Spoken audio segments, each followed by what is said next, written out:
Vanya, today I want to talk about a residence permit based on a business incubator.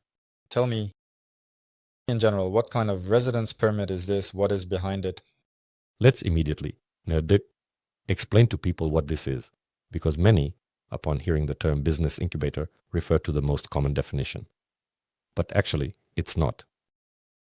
If we explain everything in absolutely simple terms, in fact, you work in a Polish company, and on this basis, you have the right to obtain a classic residence permit or a blue card. All you need to start working with a business incubator is your client. If you have a client, congratulations. Success in obtaining a residence permit or blue card is already halfway in your pocket. So the system is such that you have clients whom you are ready to serve, providing them with certain services. These clients pay to the incubator, and from the incubator, you somehow transfer the money to yourself, receiving it as a salary. After deducting the incubator's fees, of course, they won't just handle the taxes for you. That's how it earned money? After deducting taxes, you receive the money as a salary. This serves as proof of a regular and consistent income source, which is necessary for obtaining any residence permit. What are the advantages of obtaining a residence permit and legalizing through a business incubator? Advantages? We'll discuss the disadvantages later, actually. If we compare the pros and cons, let's first decide what we'll compare it with. Who comes to work in a business incubator? Typically, these are people who do not have the opportunity to open a sole proprietorship or individual business in Poland. Yes, accordingly, Belarusians. Yes, who have just moved. They have an intermediary who is ready to pay, but they don't have the opportunity to open a sole proprietorship or individual business, as it's not legally provided for. There used to be a program called Full Business Harbor. It was great. Everyone took advantage of this opportunity. Based on this visa, you could open a sole proprietorship, an individual business, and do whatever you wanted. But unfortunately, the opportunity was closed, and we are facing a problem. There is a counterparty, but what to do with it? Opening a full-fledged company is expensive, costly, and it takes your time. The principle of operation of a business incubator is very simple. Registration can take up to 1 day. You are officially employed by the company. This company enters into a B2B contract with your counterparty, and once a month. The business incubator issues an invoice to the company pays it, and you receive, in fact, the money and a source of regular and stable income. What are the advantages? Let's compare this with the option where a person actually opens a company. They need to earn money legally here, and they clearly understand that they are not ready to go to work, do not want to, cannot, and will not. Well, here comes the incubator and legalization through it, and there is, so to speak, their own company. The most obvious advantage that most people pay attention to is taxes. In a business incubator, if you produce an original product, for example, if you write code, or if you are a designer creating new designs, like web pages, for instance, the Polish government states that you have the opportunity to apply a tax deduction to the taxable base. That is, in fact, a standard person. In Poland, pays 12% as PIT, up to 120,000 zlotys in the financial year. The business incubator takes advantage of the opportunity to reduce tax expenses due to the fact that you produce an original product and deliver it to the end customer, that is, your counterparty. As a result, the state taxes 12% on only 50% of the money that came into the account. So in fact, we get 6% at the threshold value of 240,000 zlotys. Why? Because of the taxable base. And we say that only 50% is taxed, so 120 turns into 240. And people who can calculate quickly hit the calculator and understood 6%. A small financial battery, you never owe anything more, yes. Well, it turns out to be an incubator. How much is the incubator, on average, in the market? 400, 500 zlotys, depending on the contractor, depending on whom you end up with. There are incubators that are cheaper. I would not even recommend looking in that direction. After all, it is quite a complex working scheme, and all documents from the incubator's perspective must be correct, properly drafted, and properly prepared. Not everyone in the market can offer such conditions. Ultimately, you, as an individual, are responsible for paying taxes. If the incubator makes a mistake, you will be the one to answer for it. That's probably a downside. That's a downside, and we'll discuss everything now, right, Dad? On the plus side, there are no colossal payments to Zeus, meaning Zeus is practically absent there. We only pay income tax, no contributions to Zeus. If you compare it with SPS, employment contracts or other forms, there's always that damn Zeus. As we know, the money paid to Zeus doesn't always translate into quality services. So, well, it's like that. And if you've come to Poland and you know exactly what you need, a temporary option, because your path further leads to Spain, Portugal, or some other European country, then a business incubator is exactly the option. You save as much as possible, pay the required money to the state, and on this basis, you have the opportunity to obtain a BNG or blue card. Great. You've watched up to this point, which means you're really interested in legalization in Poland. Support us, like this video, subscribe to our channel, and write a comment below. And if you want us to work on your legalization, on your case, then below. Under the video, you will find all the links. And let's continue watching the episode. I think another advantage is the speed. You said that you can onboard in 1 day. In 1 day, you were hired to work at the incubator, signed the contract, worked for a couple of months, and after a couple of months, you can already apply for a residence card. I'll say even more. Based on employment, I would recommend immediately starting the administrative process as soon as the document is signed. Because, as we mentioned in our podcast, the link to which will be above, we have 5 weeks to quickly gather the documents. And as a rule, within the first 5 weeks, you will definitely receive the payment from your contractor and you will pay taxes. And still, for the Office for Foreigners, employment is much simpler and clearer than legalization based on business activities. Yes, I think another advantage is that it seems like you bear less responsibility. You said that on one hand, there's the responsibility for taxes. You bear it, but tell me, how is that? They receive the money, not you. Legally, of course, the responsibility for the services rendered to your contractor lies with the legal entity, them, right? Yes, accordingly. But many incubators remove responsibility from themselves. They specify in B2B contracts the person, right? And you are the executor. And any claims are directed at him. Well, yes. This option is probably good for those who don't want to dive into business right away. They want to test the market, understand how it works, and figure out the taxes. And again, I repeat, not everyone intends to obtain citizenship in Poland. Many consider European countries for subsequent migration. Poland is just a transit point. And working in a business incubator, as I mentioned earlier, provides the opportunity to obtain a blue card, which can later play a very good role in obtaining long-term documents in countries like Spain, Portugal, France, Germany, or any European country. And what is a blue card? A blue card is a card for highly qualified specialists, and only those can obtain it. Who, there, firstly, have a higher technical education, and secondly, have a monthly income of 11,000 zlotys. Gross. That is, we must actually show 150% income compared to the average in the voivodeship.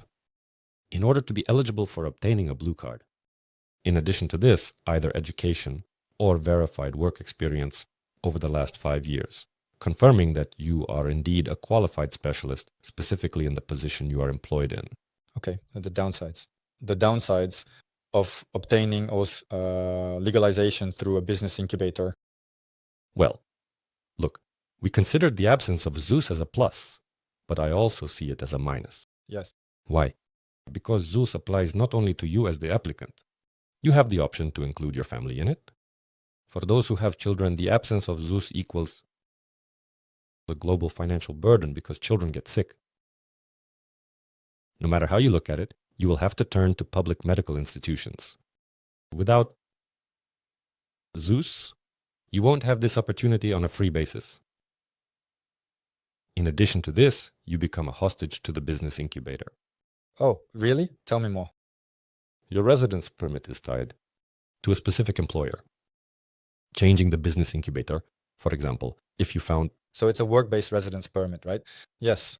If you find a job in another company, you leave the business incubator, terminate the contract with them, which equals restarting the administrative process with another employer.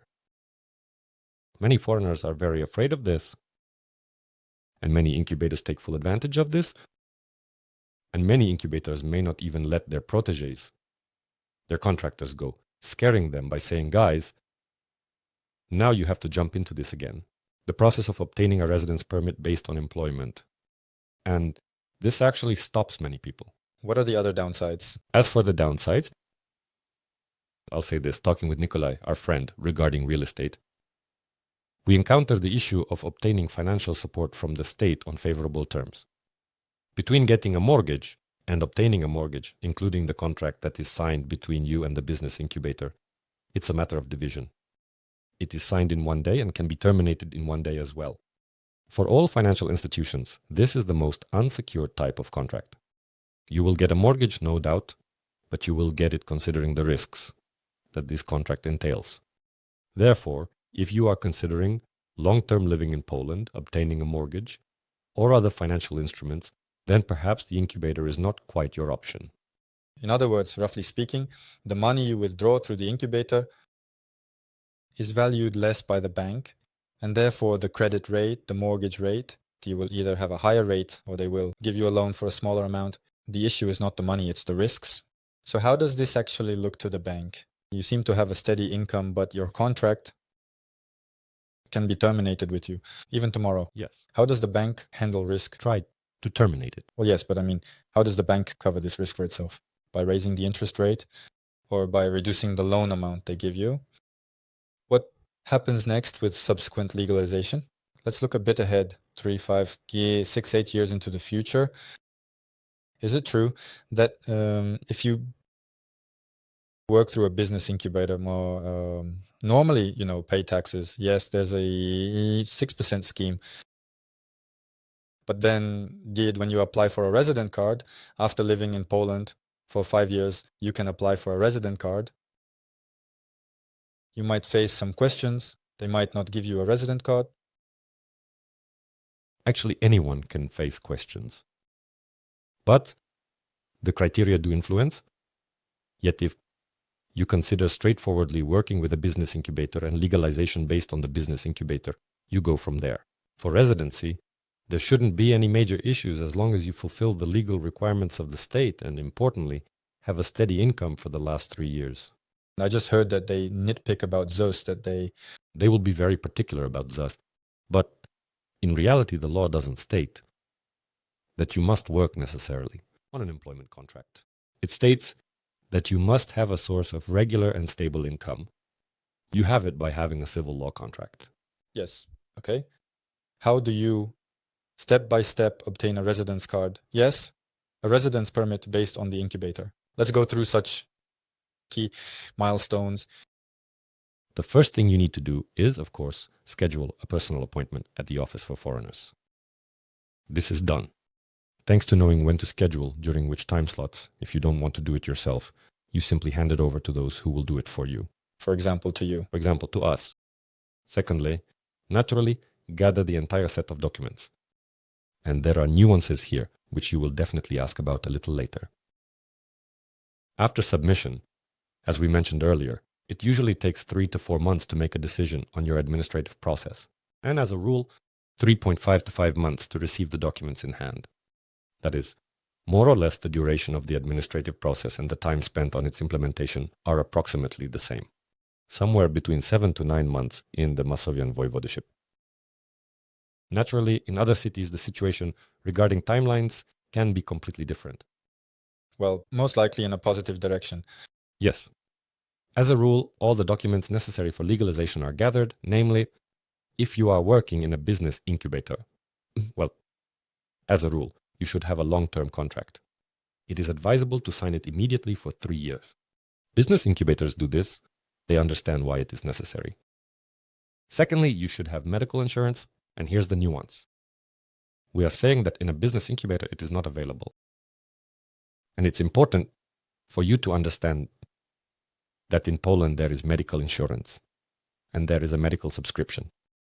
Medical subscriptions like LuxMed, Medicover, and so on, you can buy them for up to 5 years. This does not meet the requirements of the authority that you must have medical insurance. It's just a subscription. Therefore, such insurances, such subscriptions, do not go into the legalization process. You need to specifically apply for medical insurance. Can this be privately purchased from a private organization? Yes, of course it can. So you just need to rewrite the subscription. This was a list of companies with whom you can work to obtain this necessary document in the form of medical insurance. Secondly, and importantly, you must earn an income of at least 5,000 zlotys gross. Naturally, when you are hired as a senior developer in a business incubator, you cannot earn 5,000 gross because it looks implausible. Therefore, we focus on the average salary in the voivodeship. An important point that many forget: some professions in Poland require obtaining an additional permit in the form of a growth opinion. The incubator will never tell you about this. You will find out about it when you receive a refusal from the Office for Foreigners because you did not obtain the necessary document in time. And at the time of application, you must clearly understand whether this document is required for you or not. The registers are completely open. Yes, give an example of a position. For example, a copywriter. There are a huge number of copywriters in the domestic market, but a copywriter who can write in Belarusian or Ukrainian or knows a certain pool of suppliers, a pool of those contractors for whom you write, it will be quite difficult for a Polish citizen, right? Accordingly, we draft such a technical specification in the output to show that we meet it.